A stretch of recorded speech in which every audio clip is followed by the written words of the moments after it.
Hello! So, Tears of the Kingdom is out, and it's great. I'm not normally a huge fan of open world exploration games. I like a bit more direction and linearity, personal preference. But even I got swept up in the experience, and boy, what an experience it is. Easily the game of the year so far, at least for me.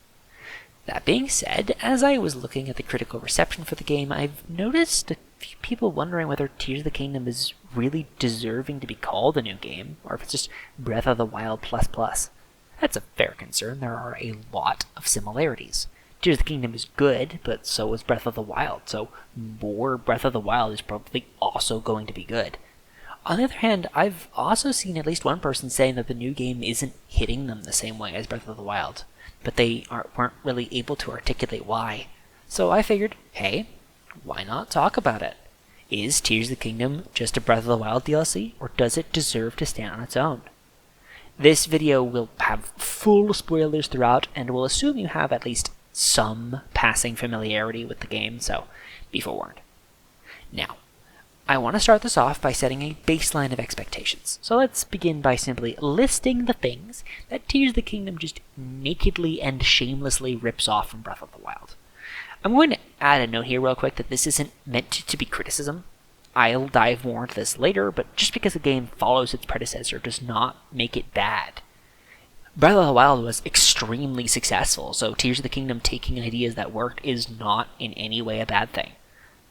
This is merely an exercise in setting groundwork for later discussion. Okay? Okay. So, both games open with Link waking up in a cave, being guided by a mysterious voice. After he leaves the cave, he arrives at an area that's separated from the rest of the world by elevation. While exploring, he meets a mysterious old man who is secretly a member of the royal bloodline of Hyrule, who tells him that in order to escape this location, he needs to visit 4 shrines around the tutorial location. At each shrine, he gains a new power that will be integral for the rest of the game. Once he collects all of the powers, the mysterious man, who has been a ghost the whole time, bids him farewell and dies fully, after which Link descends to the actual main game world.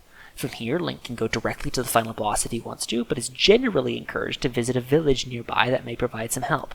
At the village, he meets a woman who guides him to visit the 4 major civilizations of the game, at each of which he must perform a small sequence of quests to help the locals before entering a dungeon.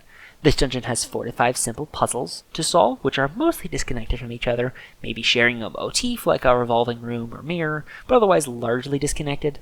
At the end of these dungeons, Link receives a power-up connected to an important character from that region that makes overworld traversal and combat easier, while also reducing the difficulty of the final boss. But for one twist at the 11th hour of Tears of the Kingdom and the addition of a super secret 5th dungeon, these games have almost identical main plots. Beyond the plot, the structure of the game is very similar to its predecessor. You wander around the open world initially with no map, but upon finding a large tower and completing a small associated challenge or activity, you can use it to reveal the map, scout for landmarks, and glide efficiently. These landmarks are frequently shrines, important locations left by ancient people that Link can use as teleport points once interacted with.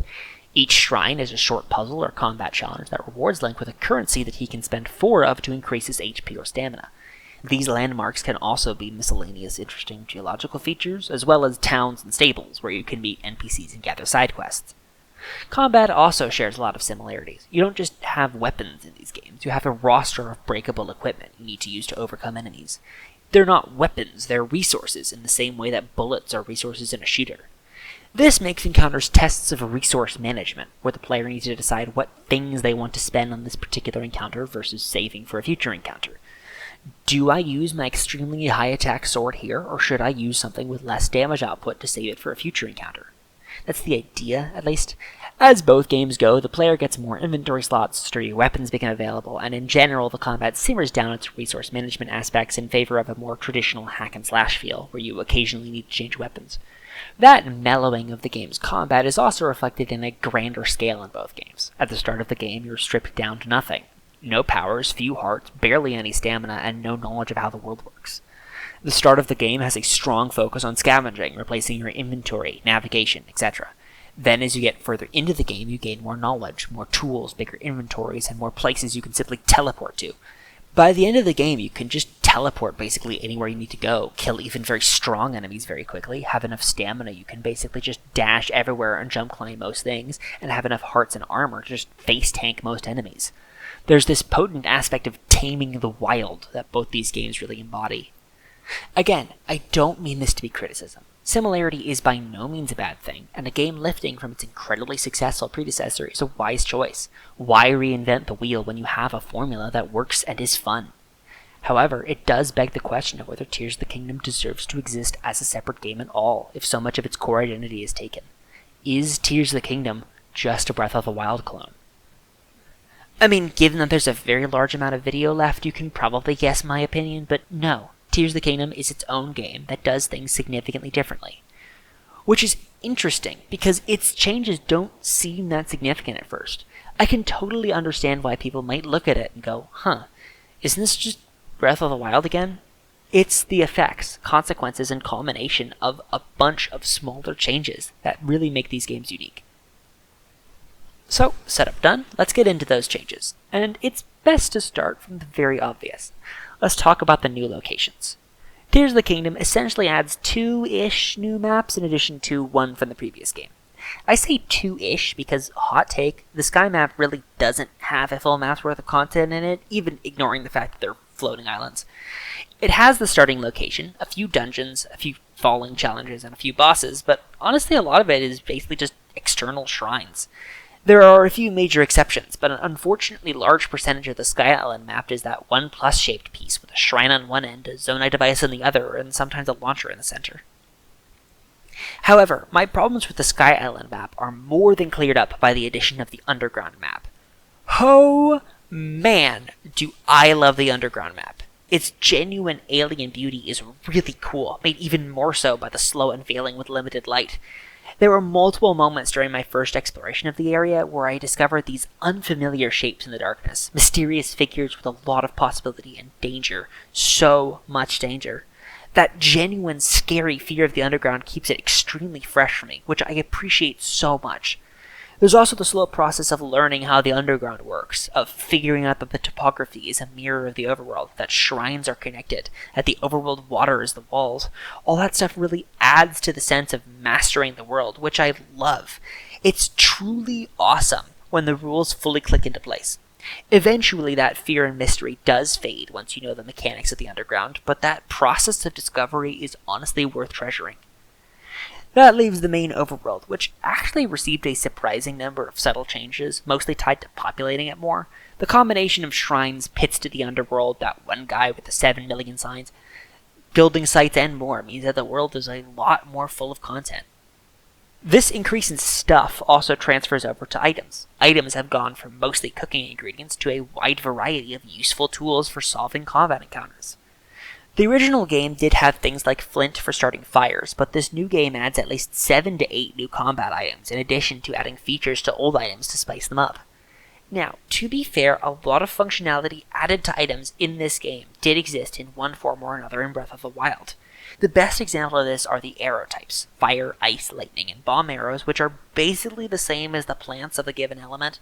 The main difference is in quantity and ease of access. In Breath of the Wild, magic arrows are semi-rare items. Maybe not super rare, but they don't just grow on bushes like they do in Tears of the Kingdom. This has the effect of dramatically increasing the power level of the player, which starts at slightly above Breath of the Wild's starting point and ends with having enough fire and ice arrows to burn and freeze any problem the player has. This leads directly to the power set of the game. Breath of the Wild's powers were, if we're honest, fairly limited. They all have cooldowns on their applications and were rather specific in their use cases. There was obviously cool tech, any video involving stop time shows that clearly, but they were also specific and high skill. Using stop time to traverse quickly requires skill. Bomb jumps are technically a glitch, magnesis only applies to certain objects, and ice blocks can only happen where there's water. By contrast, Tears of the Kingdom's power set is significantly more broad and less restricted. Ascend, Ultra Hand, and Rewind give the player significantly more tools to navigate the overworld. You can use Ultra Hand to move an object, rewind it along its path, and jump or ascend off of it to skip major sections of dungeons or entire shrine mechanics. Views gives the player a wide variety of new combat tools, from super long spears to throwable bombs to super shields to more, and Zonai devices are in a league of their own. That's ignoring sages, which lapped the previous game's champion blessings in terms of power level. Now you have a whole JRPG squad to fight, which makes things even more stacked in the player's favor and even more chaotic. To compensate, enemy packs are much thicker, and higher level enemies seem to show up sooner, although that could just be me. That, plus the much higher density of bosses, means that combat is generally an escalation on both sides. This leads us to the heart of these changes, which I want to look at through the lens of the starting areas. Compare the Great Plateau to the Great Sky Island. Specifically, compare the vibes. The plateau is lonely. There is only one other source of life on the plateau that's even remotely friendly, and he seems to have been living in isolation for some time. He has a quaint little home built, which I love immensely. I would live there. But otherwise, the only living things are animals and monsters. The architecture is frequently significantly destroyed, missing ceilings and walls.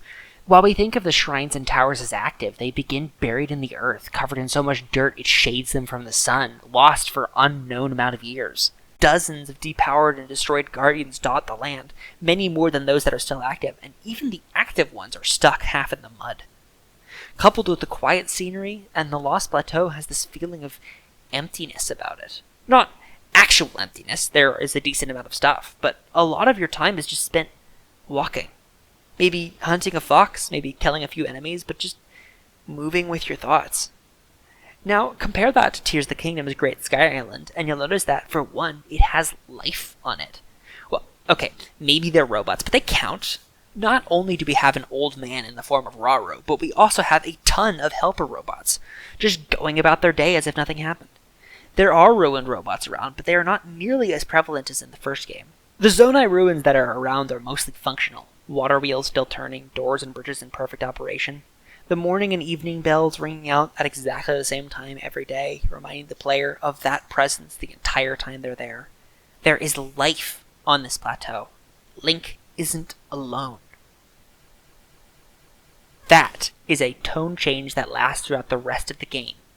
In Breath of the Wild, Link's only guidance at the start of the game is the voice of Zelda, a character the player is only sort of familiar with, and the old man, who vanishes immediately after you learn his true identity and finish up with the tutorial. The champions are all ghosts. The major NPC characters are all focused more on their own region than really aiding Link in any specific way, and the major side quest of the game is more about adding context to the present than aiding any specific endeavor like it is in Tears of the Kingdom. The game isn't that preoccupied with story either. You know where the final boss is from the outset, and most of the game is simply gathering the tools you need to defeat him. That keeps Link from getting too entangled with other characters beyond the wandering Ronin-esque single-episode plot side quests. You're frequently alone on your travels, exploring a whole new world with new people, giving the game a more grounded air that continues into the mechanics. While there is magic and advanced technology, the game is frequently quite sober in its presentation. It's a fantasy world with magic, and Link has magic powers both from the Sheikah and the champions, but their restrictions and cooldowns mean that, on the whole, he is bound by the rules of the world. He can't just fly around. Tears of the Kingdom doesn't really commit to that same tone. Not only is Link significantly more powerful, slowly able to defy the laws of physics with Zonai devices, but the plot is also much more present. One problem I actually have with Tears of the Kingdom is the story focus. Not the story itself, the story is amazing, but the focus on it, the preference of it over letting the player freely explore.